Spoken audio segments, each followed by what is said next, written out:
உச்சி மேல முடிஞ்சு வச்ச மறு கொழுந்து வாசம் உன்னுடைய பேரை சொல்லி தசை முழுக்க வீசும்.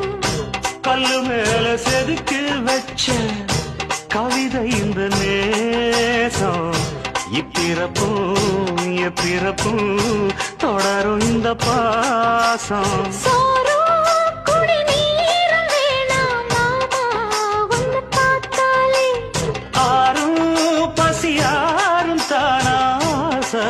மொழி கேட்டாலே ஒன்ன பிரிஞ்சிருக்க தன்னந்தனிச்சிருக்க அம்மம்மாடி அப்பப்பாடி என் மனசு ஒத்துக்காது. செந்தூர பாண்டிக்கு ஒரு சோடி கிளி கூ